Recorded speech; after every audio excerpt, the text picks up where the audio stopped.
Malam sudah tiba, saatnya tenang bersama Diary Sleep Stories. Teman setiamu menuju tidur yang damai, karena tidur yang paling nyenyak selalu dimulai dari kisah yang hangat.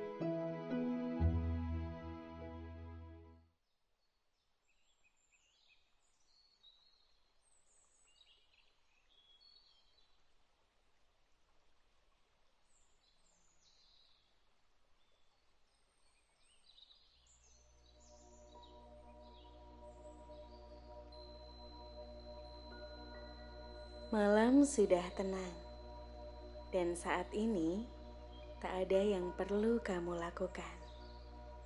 Tak perlu terburu-buru, tak perlu memikirkan apa-apa. Cukup biarkan tubuhmu beristirahat, dan biarkan suara ini tetap bersamamu, seperti angin malam yang datang pelan menyapa lewat jendela. Malam ini, izinkan aku membawamu dalam perjalanan kecil. Kita akan menyusuri hutan dongeng, melihat kastil di puncak gunung, dan bertemu dengan pahlawan yang menemukan takdirnya. Kita akan mendengar kisah tentang persaudaraan yang kuat, tentang kebaikan yang selalu menemukan jalannya, dan tentang keajaiban yang ada di balik hal-hal yang tidak terduga. Di setiap langkah akan ada pilihan, dan di setiap pilihan tersimpan pelajaran tentang kesetiaan, kebaikan, dan hati yang tulus. Dan jika nanti di tengah kisah matamu mulai terpejam, itu tidak apa-apa. Karena dongeng selalu tahu caranya menjaga hati, bahkan saat dunia terbenam dalam mimpi yang damai. Sekarang, tenangkan nafasmu, redupkan lampu. Biarkan suara ini menjadi pintu kecil yang membawamu menuju mimpi yang dalam. Dan mari kita mulai perjalanan ini bersama.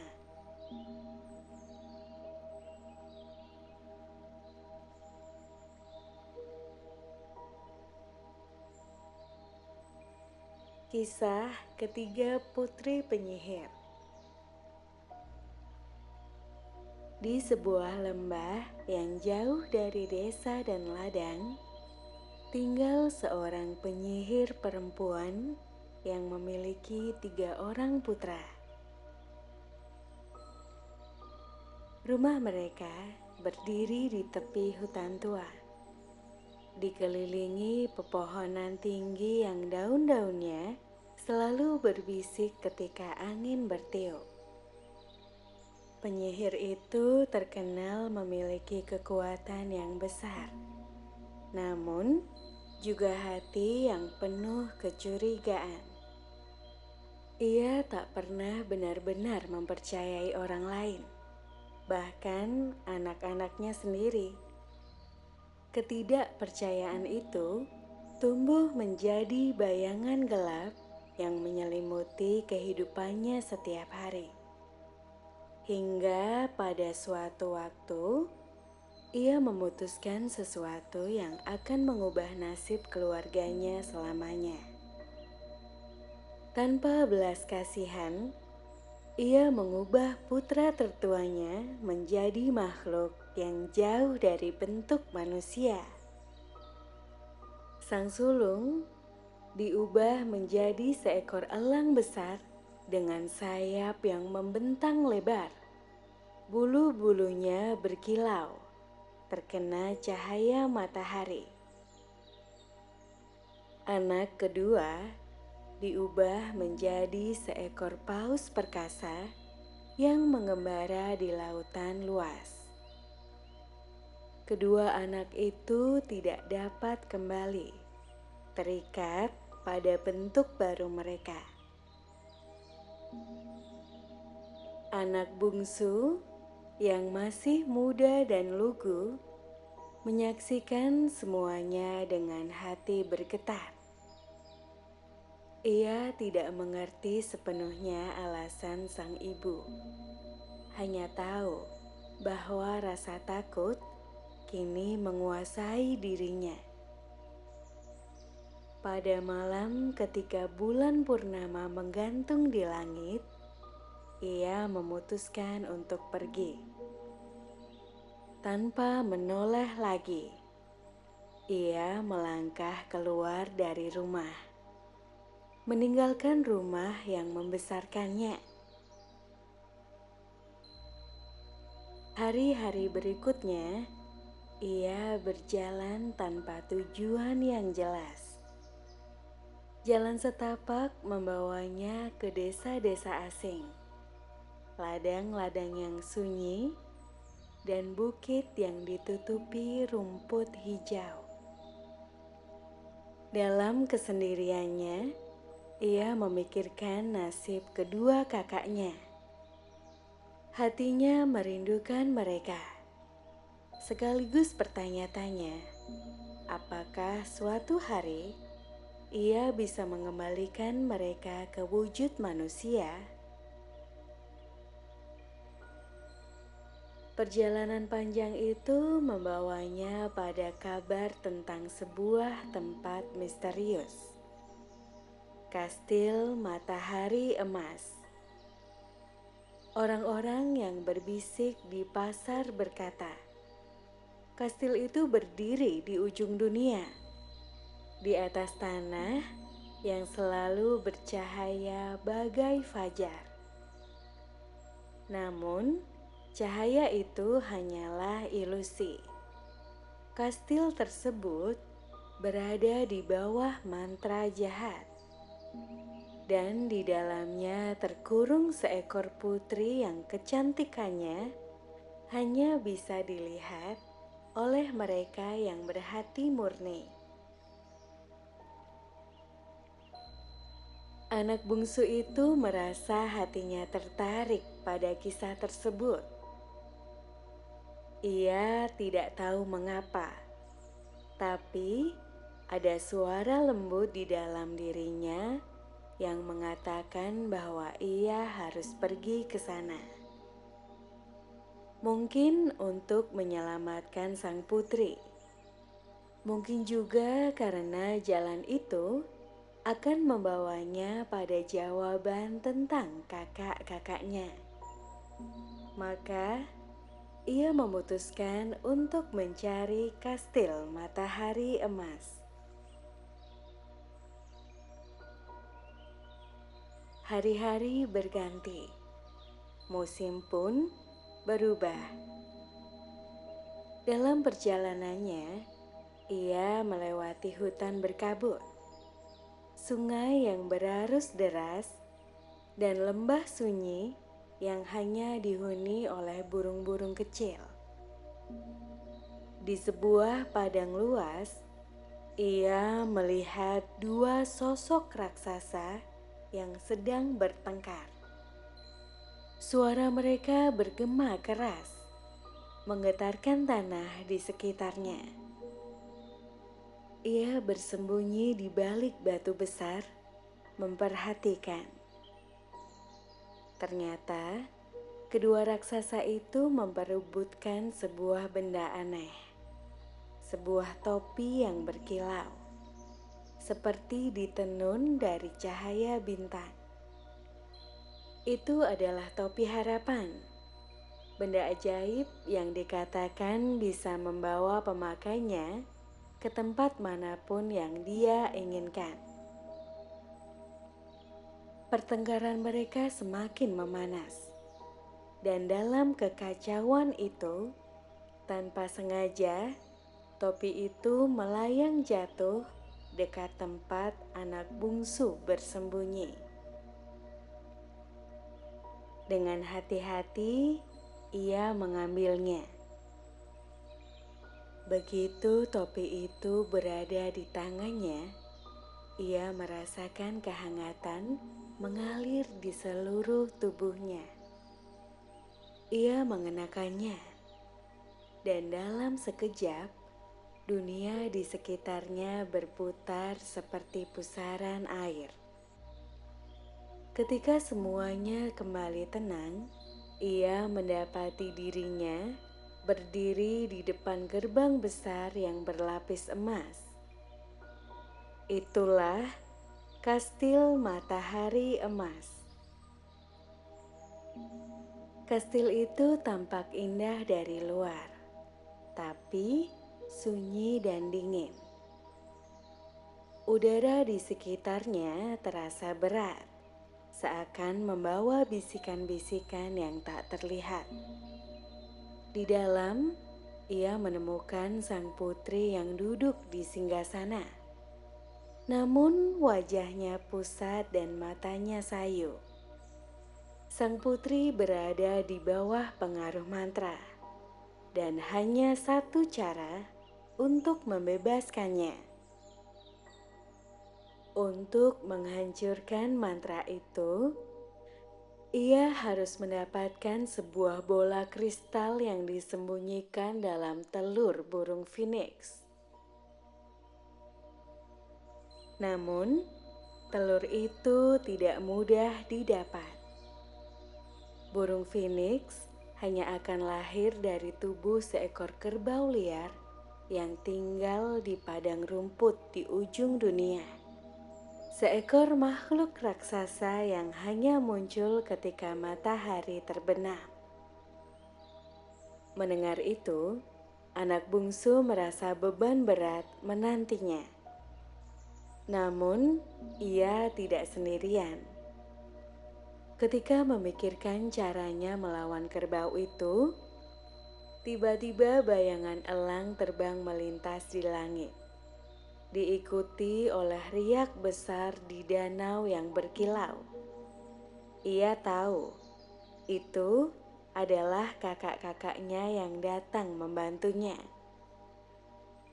Bersama elang yang lincah dan paus yang perkasa, mereka menyusun cara untuk mendapatkan bola kristal. Elang akan mengawasi dari udara. Paus akan menjaga dari air jika burung phoenix mencoba kabur. Dan anak bungsu akan menghadapi kerbau itu langsung. Hari pertempuran pun tiba. Matahari turun perlahan, dan di padang luas yang diterangi cahaya jingga, kerbau liar muncul. Tubuhnya besar, matanya merah, dan langkahnya mengguncang tanah.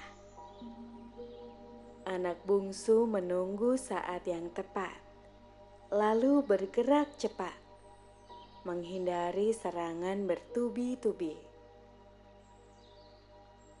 Ketika kerbau itu tumbang, dari tubuhnya muncul burung phoenix yang bersinar seperti api keemasan. Elang menyambar dari langit, memecahkan pertahanannya. Sementara paus membuat gelombang besar yang mengguncang burung itu dari bawah. Dengan keberanian dan kerjasama, mereka berhasil meraih telurnya. Di dalam telur itu, bola kristal berkilau bagai cahaya matahari pagi. Anak bungsu memegangnya erat, lalu kembali ke kastil Matahari Emas. Begitu bola itu disentuhkan ke tanah, cahaya menyebar ke seluruh kastil, menghancurkan mantra yang membelenggu. Sang putri tersenyum untuk pertama kalinya. Wajahnya kembali berseri, dan mata kastil pun hidup kembali. Kakak-kakaknya, elang dan paus, berubah kembali menjadi manusia. Mereka bertiga berdiri bersama, merasakan kehangatan yang lama hilang. Hari-hari setelah itu penuh dengan kebahagiaan. Kastil Matahari Emas menjadi tempat yang ramai dan penuh tawa.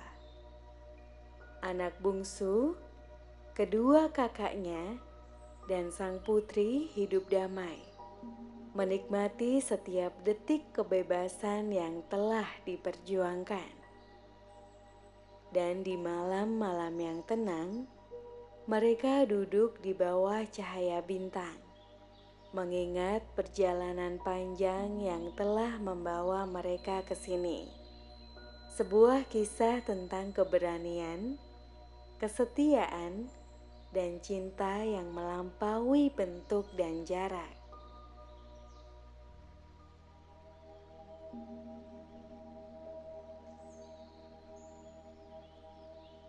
Kisah Hans dan para perampok.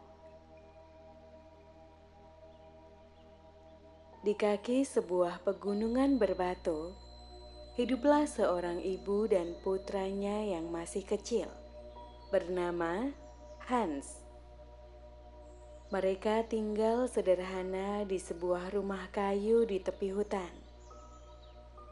Setiap hari, Ibu Hans bekerja keras untuk menghidupi kebutuhan mereka, sementara Hans membantu sebisanya. Hidup mereka tenang, sampai suatu sore yang kelabu mengubah segalanya. Dari balik pepohonan, datang sekelompok perampok. Wajah mereka tertutup kain lusuh, dan langkah mereka cepat serta beringas. Tanpa banyak kata, mereka menculik Hans dan ibunya, membawanya jauh melintasi hutan, naik ke pegunungan, hingga sampai di sebuah gua besar. Gua itu menjadi tempat persembunyian para perampok. Gelap, dingin, dan penuh barang rampasan yang mereka tumpuk dari tahun ke tahun. Hari demi hari berlalu. Lalu, bulan berganti tahun. Hans tumbuh di sana, di antara suara api unggun yang membara dan teriakan kasar para perampok. Udara di dalam gua selalu bercampur bau tanah basah dan asap kayu. Makanan selalu ada, tapi tidak dengan kebebasan. Ibu Hans selalu berusaha menghibur anaknya, menceritakan kisah-kisah tentang rumah mereka dan tentang ayah Hans, seorang lelaki yang baik hati yang telah berpisah dari mereka entah sejak kapan. Hans tumbuh menjadi anak yang kuat. Pekerjaan sehari-harinya adalah membawa karung-karung berat, memotong kayu, dan menimba air dari sumur di dalam gua. Tenaganya semakin besar, tapi hatinya selalu menyimpan satu pertanyaan. Di mana ayahnya? Beberapa kali, ia memberanikan diri bertanya kepada kepala perampok. Namun, setiap kali bibirnya mengucap pertanyaan itu, tamparan keras mendarat di pipinya, membuatnya terdiam. Waktu terus berjalan. Hans menunggu saat yang tepat. Di dalam hatinya, ia berjanji suatu hari akan pergi dari gua ini, membawa ibunya kembali ke rumah dan menemukan ayahnya. Hingga pada suatu malam, kesempatan itu datang. Para perampok merayakan keberhasilan mereka setelah kembali dari penjarahan. Api unggun menyala besar. Daging panggang memenuhi udara dengan aroma gurih, dan tong-tong minuman mengalir deras. Mereka tertawa terbahak-bahak, sampai satu persatu tertidur di lantai batu yang dingin. Hans bangkit perlahan. Di sudut gua, ia melihat sebuah tongkat kayu yang biasa digunakan untuk mengaduk api. Ia menggenggamnya erat, merasakan berat dan kekuatannya. Satu persatu, ia melangkah ke arah para perampok yang terlelap.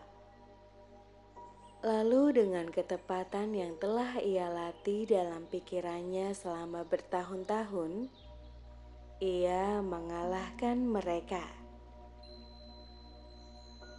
Ibu Hans terkejut, tapi tatapannya penuh harapan. Mereka segera mengambil beberapa karung berisi harta yang telah lama dicuri para perampok. Karung itu berat, penuh emas, perak, dan batu mulia. Namun, Hans membawanya dengan mudah. Bersama-sama, mereka meninggalkan gua untuk pertama kalinya dalam bertahun-tahun. Perjalanan pulang tidaklah singkat. Mereka menuruni lereng gunung, melewati hutan-hutan sunyi yang hanya diterangi cahaya bulan. Namun setiap langkah terasa ringan, karena mereka tahu kebebasan sudah di depan mata. Dan akhirnya mereka sampai di desa tempat rumah lama mereka berdiri. Ayah Hans masih tinggal di sana. Wajahnya menua, namun penuh rasa syukur melihat keluarganya kembali. Mereka masuk ke dalam rumah, dan Hans dengan rasa gembira menaruh karung harta itu di lantai.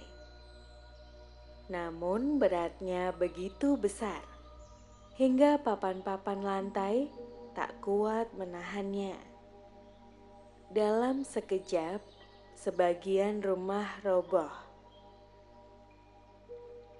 Tentu saja mereka tertawa setelahnya, karena harta itu lebih dari cukup untuk membangun rumah baru. Dengan bantuan tetangga, mereka mendirikan rumah yang lebih besar, lebih kokoh, dan lebih hangat dari sebelumnya. Beberapa waktu setelahnya, Hans mulai merasa resah. Meski hidupnya kini damai, semangat petualang di dalam dirinya mendorong untuk pergi menjelajah. Ia pamit kepada orang tuanya, berjanji akan kembali dengan kisah-kisah baru. Dalam perjalanannya, ia bertemu dua pria kuat yang masing-masing memiliki kemampuan luar biasa. Yang pertama, bisa mematahkan ranting besar hanya dalam satu sentuhan, sehingga orang memanggilnya pemelintir ranting.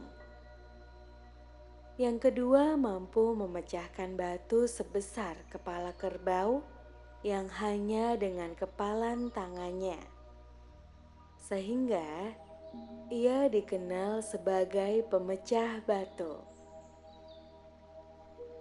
Ketiganya berjalan bersama, mencari petualangan dan tempat untuk tinggal sementara. Mereka menemukan sebuah kastil tua yang tampak kosong, dikelilingi semak belukar. Di dalamnya, lorong-lorong panjang membawa mereka ke sebuah ruangan besar. Dari cerita yang beredar di desa terdekat, kastil ini dulunya dihuni oleh keluarga bangsawan. Namun, kini hanya menjadi tempat misteri. Suatu hari, di ruang tersembunyi kastil, mereka menemukan seorang putri yang dikurung di balik pintu besi. Wajahnya pucat, dan dari tatapannya, jelas ia telah lama menunggu seseorang untuk membebaskannya. Ternyata, ia diculik oleh seorang kurcaci cilik yang tinggal di ruang bawah tanah. Hans dengan kekuatannya berhasil mengalahkan kurcaci itu dan membebaskan sang putri. Namun kebahagiaan itu tidak berlangsung lama. Ketika Hans pergi untuk mengambil air, kedua temannya, pemelintir ranting dan pemecah batu, mengkhianatinya. Mereka menculik sang putri dan membawanya pergi, meninggalkan Hans sendirian di kastil yang sunyi. Hans tidak menyerah. Ia mencari jejak mereka hingga menemukan sebuah cincin emas di salah satu lorong. Cincin itu berkilau aneh, dan ketika ia mengenakannya, pandangannya berubah. Ia bisa melihat jejak kaki para pengkhianat itu bercahaya samar di tanah. Dengan bantuan cincin ajaib itu, Hans menempuh perjalanan panjang, melintasi hutan, sungai, dan padang pasir, hingga akhirnya menyusul mereka. Ia menghukum kedua temannya atas pengkhianatan mereka, lalu membawa sang putri kembali ke keluarganya. Keluarga kerajaan menyambut dengan penuh rasa terima kasih, menawarkan hadiah besar sebagai balasan. Namun Hans hanya meminta untuk kembali pulang, membawa cerita baru untuk ayah dan ibunya. Ketika ia kembali, rumahnya berdiri kokoh di bawah sinar matahari sore. Udara hangat, suara burung bernyanyi, dan bau roti panggang dari dapur menyambutnya. Hans tahu, dimanapun ia pergi, inilah tempat hatinya selalu kembali.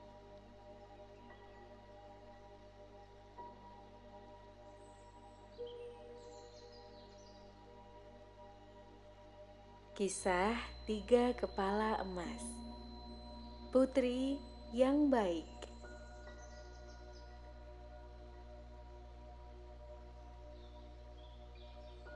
Di sebuah negeri yang jauh, tersembunyi di antara lembah-lembah dan pegunungan berkabut, terdapat sebuah kerajaan yang dulu dikenal karena keadilan dan kesejahteraannya.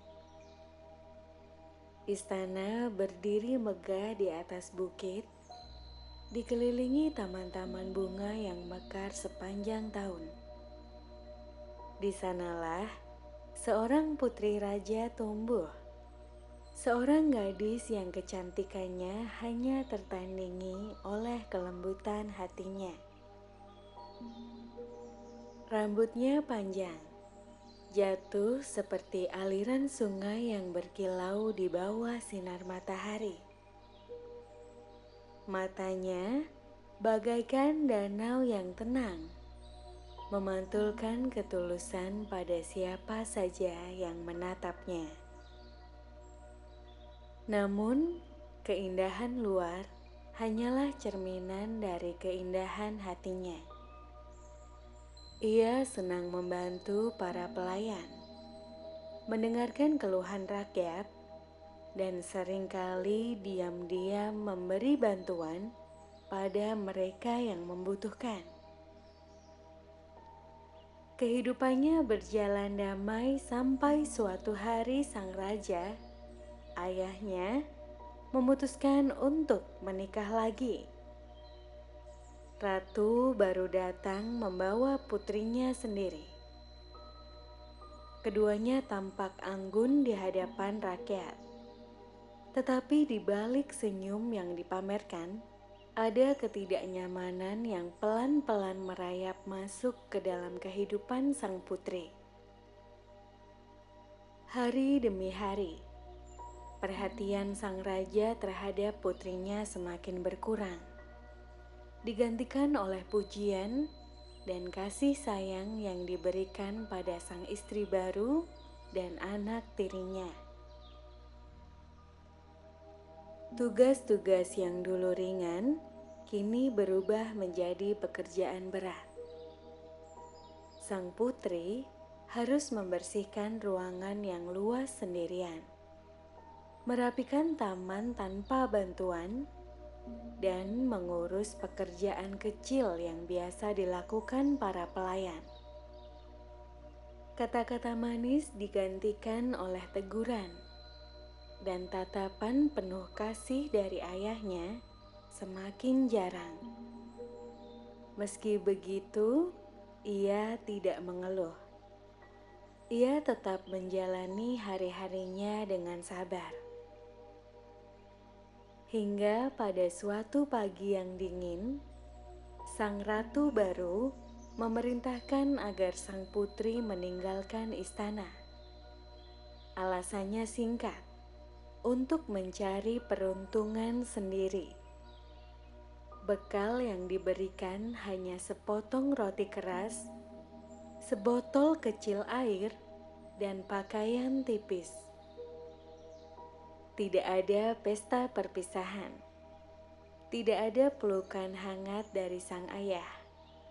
Hanya pintu gerbang yang perlahan tertutup di belakangnya, meninggalkan dirinya di jalan berbatu yang sepi. Perjalanan dimulai. Di kiri kanan jalan terbentang padang rumput yang luas. Bunga liar bermekaran di antara rumput hijau, dan angin membawa aroma tanah basah serta wangi samar bunga musim semi. Langkahnya terdengar pelan di antara suara alam. Hembusan angin, kicau burung, dan gemersik dedaunan yang menari. Hari semakin siang. Sinar matahari mulai terasa terik di kulitnya. Ia berjalan menuju tepian hutan, di mana banyak pepohonan menawarkan sedikit kesejukan. Di bawah salah satu pohon tua yang besar, ia melihat seorang pria tua duduk termenung. Rambutnya putih seluruhnya, wajahnya dipenuhi keriput, dan pakaiannya lusuh. Meski penampilannya sederhana, tatapannya memancarkan kehangatan.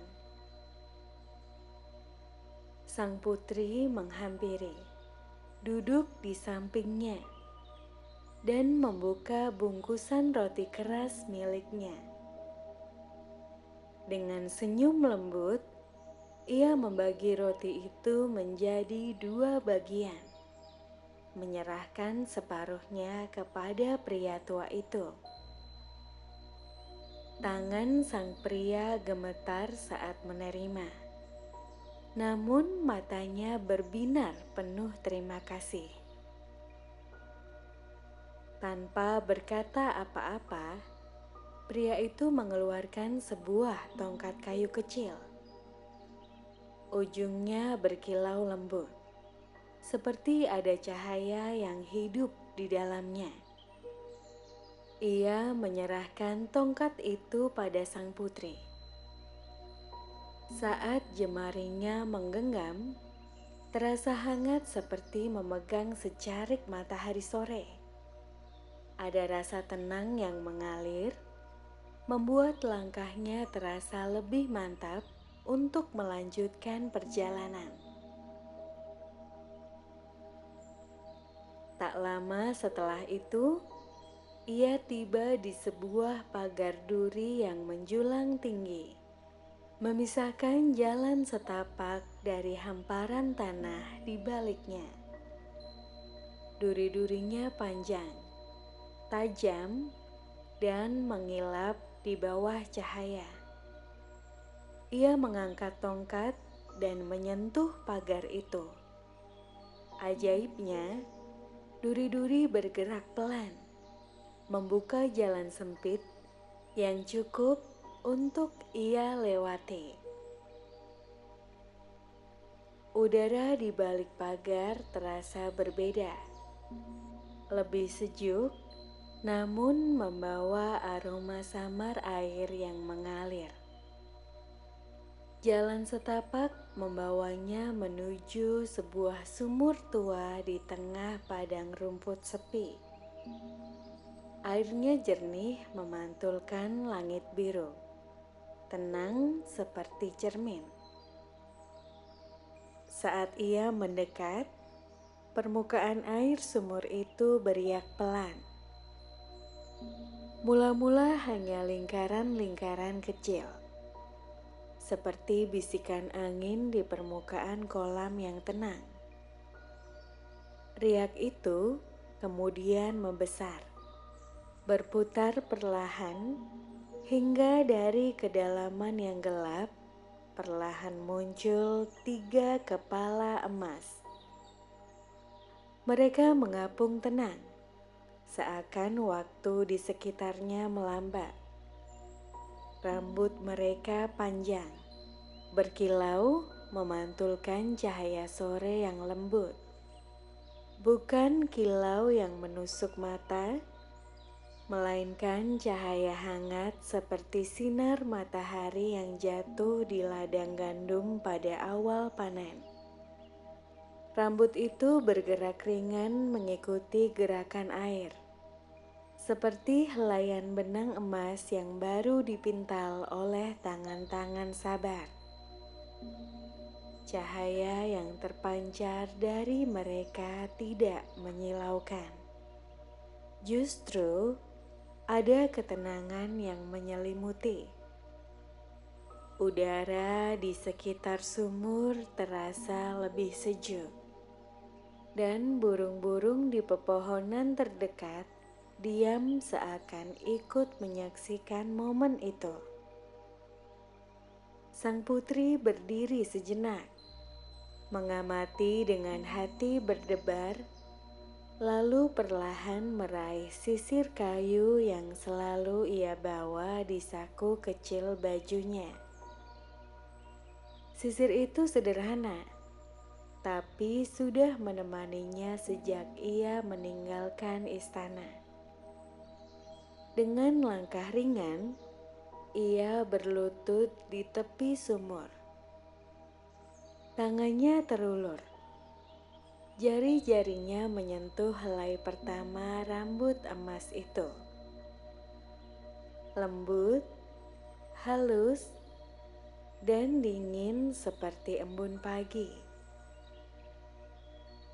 Ia mulai menyisir, mengurai setiap simpul kecil dengan penuh kesabaran. Tidak ada gerakan tergesa.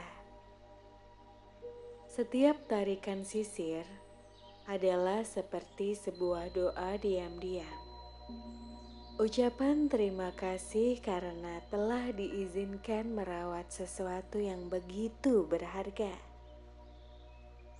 Ia memastikan tidak ada satupun helai yang tertarik terlalu keras, agar tak menimbulkan rasa sakit pada pemiliknya.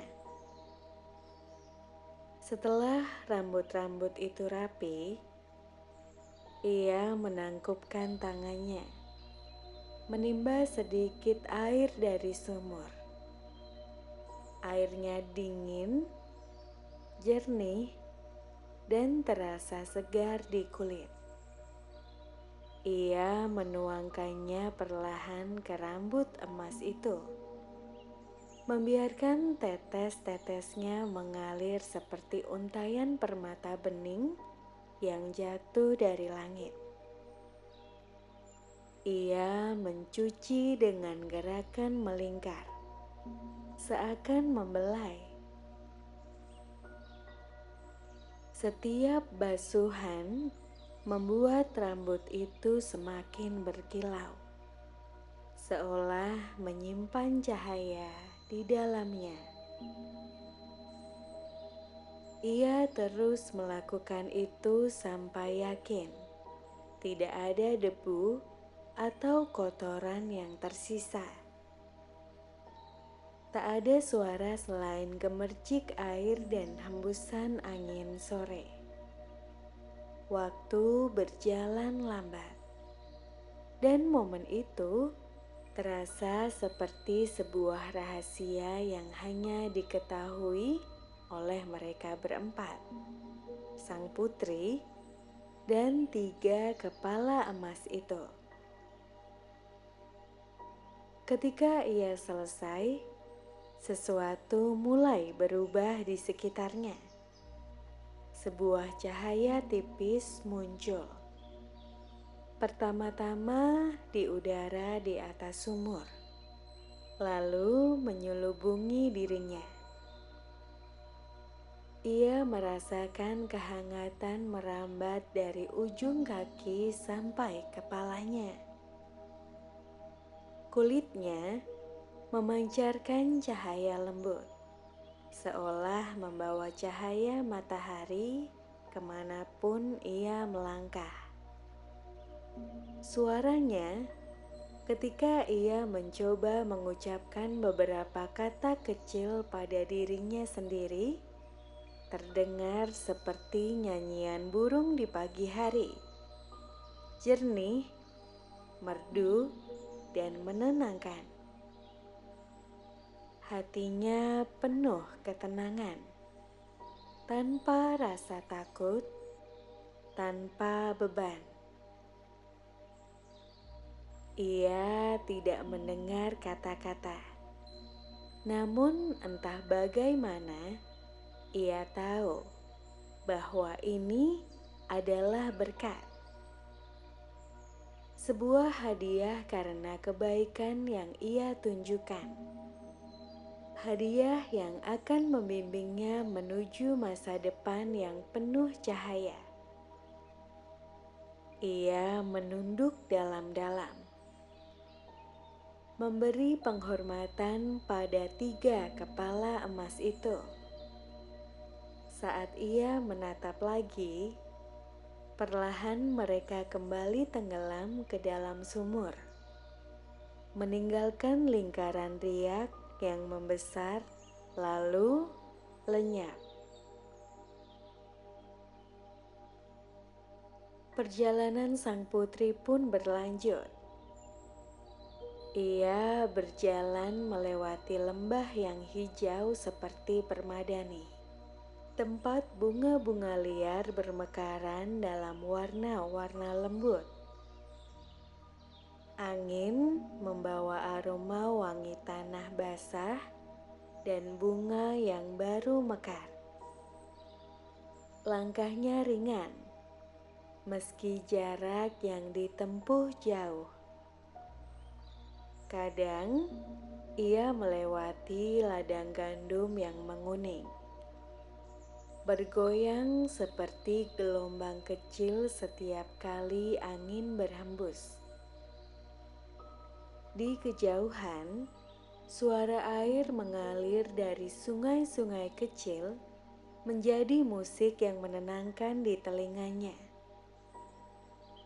Ketika malam tiba, ia mencari tempat untuk beristirahat. Kadang di bawah perlindungan pohon besar dengan dahan seperti payung raksasa, kadang di dekat aliran sungai yang berkilau diterpa cahaya bulan.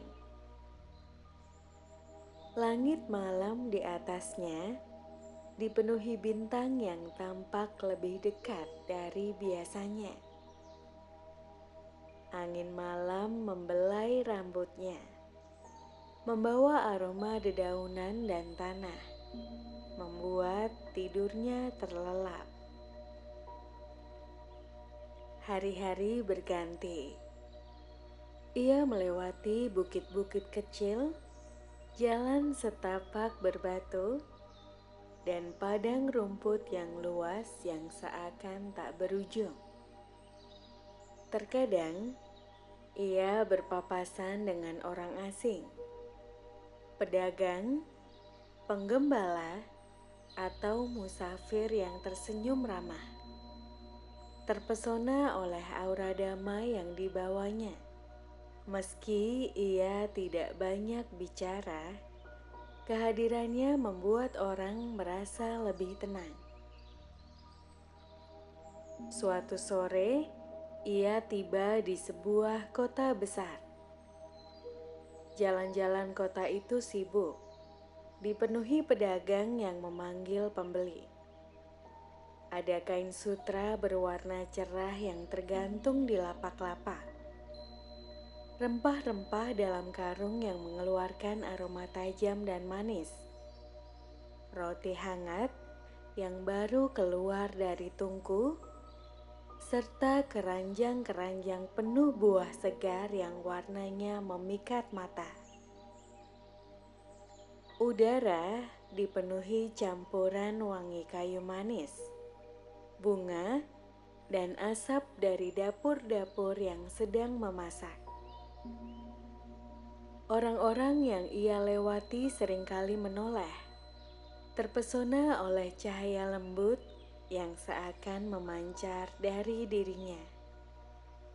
Bukan hanya kecantikan yang menarik perhatian, tetapi juga rasa tentram yang mengelilinginya seperti pelukan hangat. Di tengah keramaian, seorang raja muda sedang melintas bersama rombongan pengiringnya. Kuda-kuda berderap pelan. Bendera kerajaan berkibar tertiup angin. Pandangan raja itu tiba-tiba bertemu dengan matanya. Dalam sekejap, ada satu yang tidak bisa dijelaskan. Sebuah rasa, seolah mereka sudah saling mengenal sejak lama. Raja itu terpesona, bukan hanya oleh rupa yang indah, tetapi oleh kedalaman dan kedamaian yang terpancar dari tatapnya. Hari-hari berikutnya membawanya ke istana sang raja. Perjalanannya yang panjang dan penuh kesepian kini berganti dengan halaman istana yang ramai, taman yang dipenuhi bunga, dan suara tawa yang terdengar di setiap sudut. Dari seorang penggembara yang berjalan sendirian, ia kini menjadi pusat perhatian di sebuah dunia baru. Pernikahan agung dilangsungkan, dihadiri rakyat yang bersuka cita. warna-warna cerah, musik meriah, dan aroma makanan lezat memenuhi udara. Namun, di tengah segala kemegahan itu, sang putri tidak pernah melupakan perjalanan panjangnya. Malam-malam di bawah bintang, langkah-langkah yang melewati padang dan hutan, serta momen tenang dan ajaib di tepi sumur bersama 3 kepala emas. Dan setelah acara pernikahan berlangsung, ia akhirnya kembali ke istana ayahnya. Bukan dengan hati yang penuh amarah atau dendam, melainkan dengan niat untuk menunjukkan bahwa kebaikan selalu menemukan jalannya. Kehadirannya membawa kehangatan, bahkan bagi mereka yang dulu memperlakukannya dengan buruk. Kisahnya pun menjadi legenda tentang seorang putri yang diusir, berjalan jauh, dan menemukan berkat dari 3 kepala emas yang memberinya cahaya untuk hidup bahagia selamanya.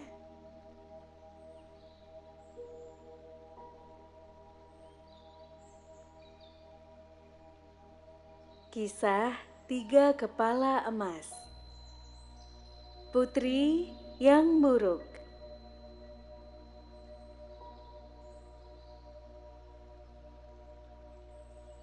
Setelah keberuntungan besar menyertai putri yang berbaik hati, istana mendadak dipenuhi kabar bahagia. Semua orang bercerita tentang keindahan yang melekat padanya, tentang cahaya lembut yang kini memancar dari wajahnya, tentang suara merdu yang menenangkan setiap hati yang mendengar. Raja muda dari negeri seberang pun terpikat, hingga akhirnya menjadikan permaisuri. Tetapi, di balik sorai-sorai itu, ada hati yang diliputi api cemburu.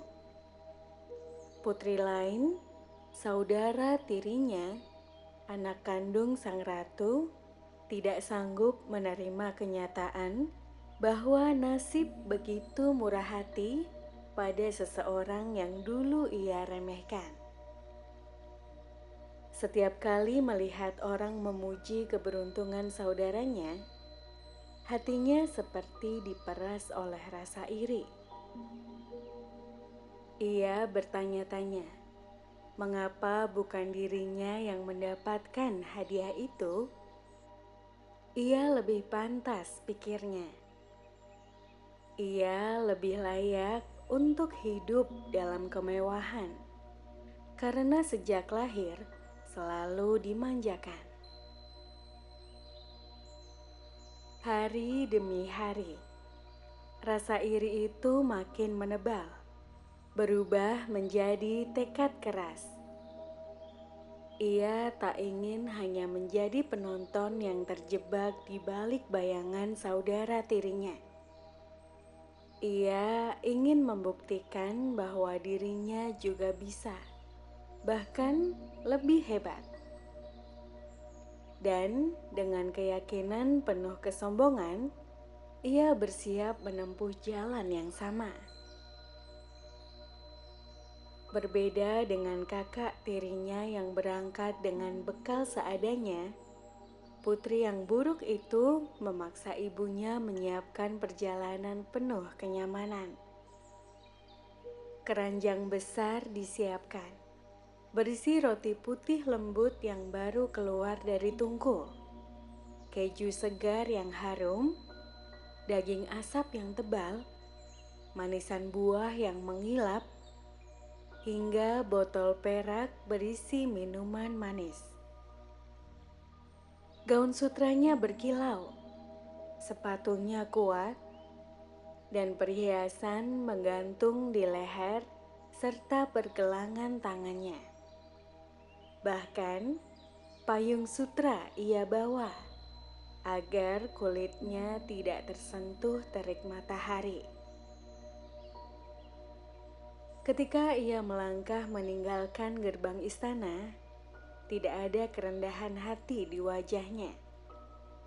Senyumnya congkak, langkahnya meninggi, seolah dunia sudah menanti untuk menaburkan permata di hadapannya. Jalan setapak yang ia lalui terasa sama seperti jalan yang ditempuh kakaknya dulu. Pohon-pohon hijau berbaris, burung berkicau, langit bersih tanpa awan. Namun, semuanya tampak hambar baginya. Ia tidak menoleh pada bunga liar yang bermekaran, tidak menghirup wangi rumput yang basah karena embun, tidak terpesona pada aliran sungai kecil yang berkilau di bawah cahaya. Baginya, semua itu tampak lebih dari latar belakang perjalanan menuju takdir yang ia bayangkan. Takdir penuh kemewahan yang diyakininya akan datang dengan sendirinya. Di bawah pohon besar di tepi jalan, seorang lelaki tua duduk bersandar. Tubuhnya kurus, wajahnya lelah. Tangannya terulur pelan, sekedar meminta sepotong roti untuk mengisi perutnya yang kosong. Matanya penuh harap, sama seperti ketika dahulu ia memohon pada putri yang baik hati. Namun putri yang buruk itu hanya menatapnya dengan jijik. Ia mengangkat dagu, mengibaskan tangannya, seakan-akan mengusir pengemis jalanan yang mengganggu pemandangannya. Dari keranjang penuh makanan, tidak setetes belasan kasih pun keluar. Si tua itu hanya menarik tangannya kembali. Tatapannya redup, namun di dalam hatinya ia berdoa lirih.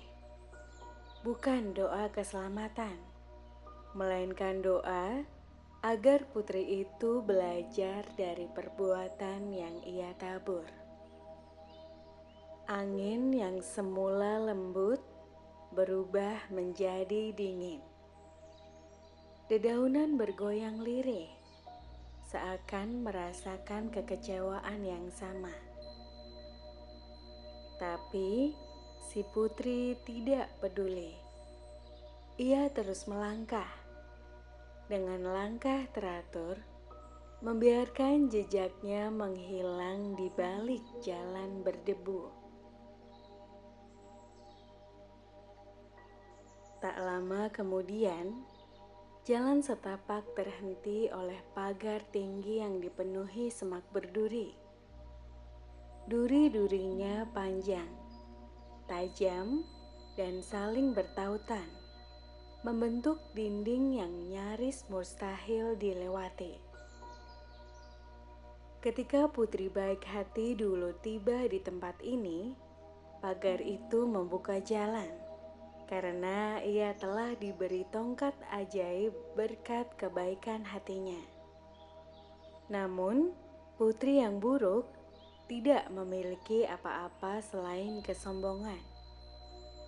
Ia mencoba mendorong-dorong pagar itu, tapi duri menancap di gaun sutranya, merobek kain mahal hingga tersangkut. Ia mencoba menyingkap dengan tangan, tapi setiap sentuhan meninggalkan goresan merah. Ia berteriak kesal, menghentakkan kaki, bahkan memaki. Tapi pagar itu tetap rapat, seolah menolak keberadaannya. Ia mencari celah memutar. Ia menyusuri sisi pagar yang seakan tidak berujung. Matahari kian tinggi. Panas menyengat, peluh menetes, wajahnya memerah. Namun pagar itu tetap berdiri kokoh, seakan ingin menguji kesabaran yang tak pernah ia miliki. Setiap langkah menambah luka di kulitnya. Gaun indahnya compang-camping, sepatunya penuh debu. Perhiasan yang ia banggakan terasa berat menempel di tubuh. Namun hatinya tak juga luluh. Ia tak pernah bertanya dalam hati, mengapa jalan ini terasa lebih sulit daripada yang ia bayangkan? Ia hanya semakin marah, merasa dunia tidak adil. Akhirnya, setelah berputar jauh, ia menemukan celah kecil di antara duri. Celah itu sempit, penuh ranting tajam, namun cukup untuk tubuhnya menyelinap dengan susah payah. Ia pun merangkak masuk. Tubuhnya semakin penuh goresan, rambutnya kusut, wajahnya dipenuhi keringat dan debu. Perjalanan yang menyiksa itu akhirnya membawanya ke sebuah tempat sunyi. Di tengah pepohonan rimbun, berdiri sebuah sumur tua. Airnya begitu jernih, permukaannya memantulkan cahaya matahari bagaikan kaca perak. Tiba-tiba dari dalam sumur muncul 3 kepala emas. Rambut mereka berkilau, wajah mereka bercahaya, seakan bukan dari dunia ini. Mata mereka menatap dalam, penuh kebijaksanaan, penuh harapan akan kebaikan. Mereka berharap putri itu mau berbuat sebagaimana kakaknya, menyisir rambut mereka, mencuci wajah mereka dengan lembut, memberikan rasa hormat. Karena dengan itu, mereka akan memberi anugerah yang besar. Namun, putri yang buruk justru mengernyit jijik. Baginya, kepala-kepala itu menakutkan, menjijikan, bahkan tidak layak sentuh. Ia bukan tipe orang yang mau merendahkan diri untuk melayani. Ia mengambil botol kosong dari keranjangnya, melemparkan ke arah kepala-kepala itu hingga menimbulkan riak besar. Lalu ia berbalik, enggan melakukan apapun. Ketiga kepala emas itu menatapnya lama. Sinar mereka redup, suara mereka bergema di udara. Tak terdengar, namun menusuk ke hati.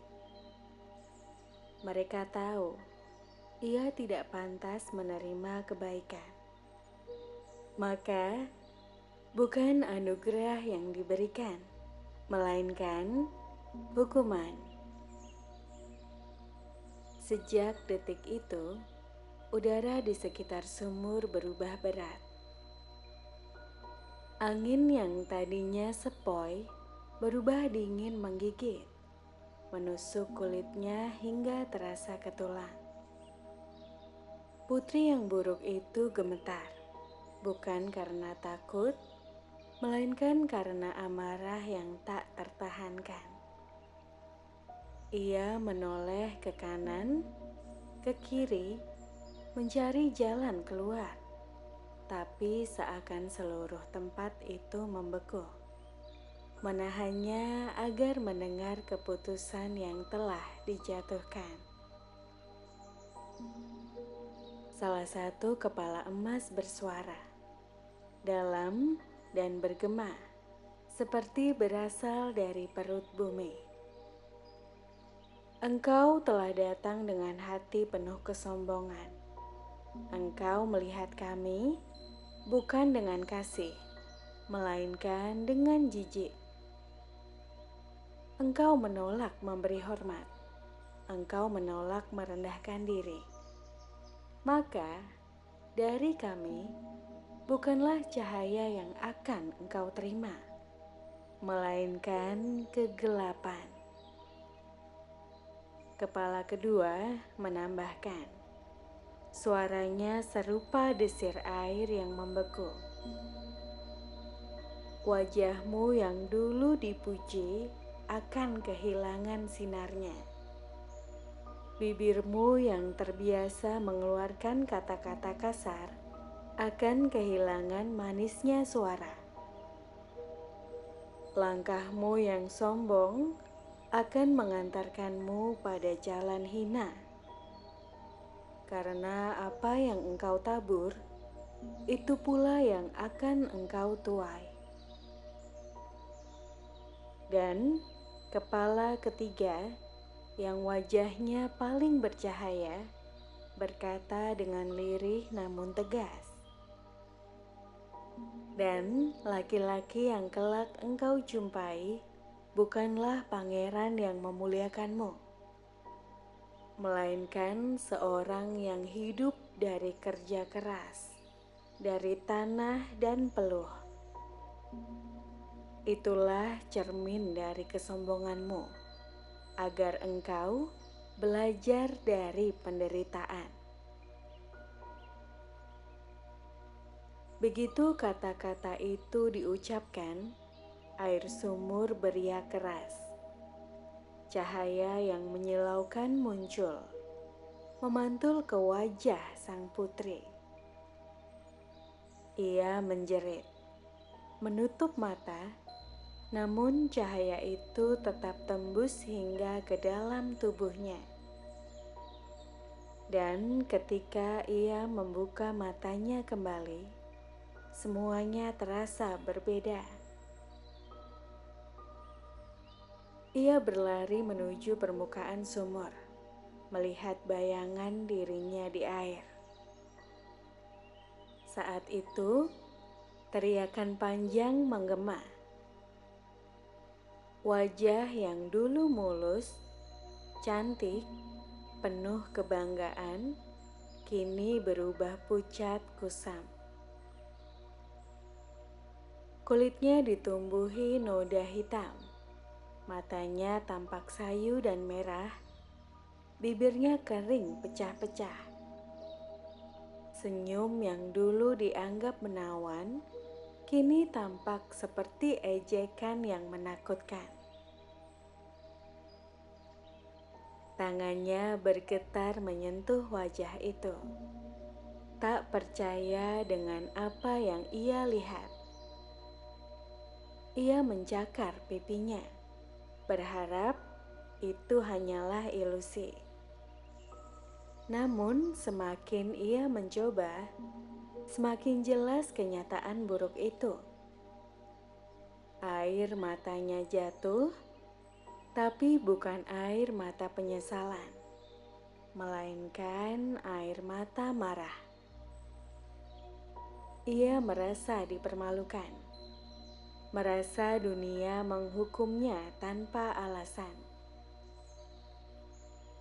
Namun itu belum selesai. Ketika ia mencoba berbicara, suaranya keluar serak, parau, seperti suara burung gagak yang sekarat.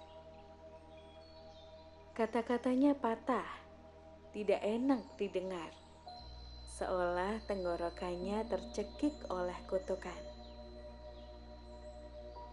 Putri itu menangis lagi, bukan hanya karena wajahnya, tapi karena suara yang ia banggakan hilang selamanya. Dengan langkah gontai, ia berjalan meninggalkan sumur itu. Perjalanan pulang terasa jauh lebih panjang daripada saat ia berangkat. Jalan setapak yang dulu ia lewati, kini terasa suram. Burung-burung yang tadinya berkicau, kini diam. Bahkan beberapa terbang menjauh saat melihatnya. Pohon-pohon menjulang seakan menutup pandangan, membuatnya merasa seperti terperangkap di hutan gelap. Namun, nasib memang tidak bisa ditolak. Tak lama setelah ia kembali dengan wajah penuh bintik, suara serak, dan hati yang penuh iri, tibalah waktunya ia benar-benar bertemu dengan jodohnya, seperti yang telah ditentukan oleh kutukan kepala emas. Bukan seorang raja, bukan pula pangeran tampan, melainkan seorang tukang sepatu sederhana yang tinggal di ujung pasar kota. Pertemuan itu bukanlah sebuah kisah indah seperti dongeng yang penuh bunga. Putri yang buruk hati itu pulang dengan penuh amarah karena melihat saudara tirinya kini hidup bahagia bersama seorang raja. Sementara dirinya yang membawa perbekalan mewah dan pakaian indah justru kembali dengan keadaan jauh lebih buruk dari sebelumnya. Ayahnya pun hanya bisa menggeleng, tidak mampu membela putri itu lagi, sebab kutukan telah jelas menampakkan hasilnya. Di pasar, ketika orang-orang memandang rendah dirinya dan menutup hidung karena aroma sombong yang masih tersisa dalam sikapnya, muncullah seorang tukang sepatu. Lelaki itu bukanlah sosok yang berwajah tampan atau berbusana megah, melainkan sederhana. Tangannya penuh bekas lem, pakaiannya lusuh karena kerja keras, dan matanya mencerminkan kehidupan yang keras pula. Meski begitu, ia memandang putri itu bukan karena kagum, melainkan dengan tatapan iba, seolah melihat seseorang yang harus belajar banyak tentang rendah hati. Pernikahan mereka pun tidak berlangsung meriah. Tidak ada pesta besar, tidak ada jamuan megah, hanya pertemuan kecil di rumah tukang sepatu itu, disaksikan oleh tetangga-tetangga sederhana. Dari seorang putri istana, kini ia harus duduk di kursi reot, memakai pakaian sederhana, dan menyadari bahwa semua kemewahan yang dulu ia banggakan hanyalah bayangan semu yang sirna dalam sekejap. Hari-hari berikutnya berjalan penuh keluhan. Ia yang terbiasa memerintah, kini harus belajar membantu suaminya dalam mengurus rumah, menimba air, menyiapkan makanan, bahkan sesekali ikut membantu menyiapkan kulit sepatu. Namun sifat aslinya yang keras dan congkak membuat semuanya terasa berat baginya. Alih-alih menerima dengan ikhlas, ia seringkali marah dan menyalahkan keadaan. bahkan menyalahkan suaminya yang dianggap tidak pantas menjadi pasangan seorang putri raja. Tetapi semakin ia meratap, semakin dalam pula ia merasakan bahwa kutukan itu tidak sekedar mengubah rupa dan suara, melainkan juga menyingkap sifat aslinya yang buruk. Kehidupan sederhana bersama tukang sepatu adalah cermin yang menelanjangi kesombongan, membuatnya melihat dirinya sendiri sebagaimana adanya. Dan begitulah, perlahan cerita baru pun dimulai. Bukan lagi tentang putri cantik yang penuh kebajikan, melainkan tentang putri yang congkak yang kini harus belajar hidup di dunia nyata. Maka jelaslah, jalan yang ditempuh kedua putri itu menunjukkan dua akhir yang berbeda. Satu dipeluk keberkahan karena ketulusan hati, sementara yang lain terjerumus dalam kesengsaraan karena keserakahan dan keangkuhan.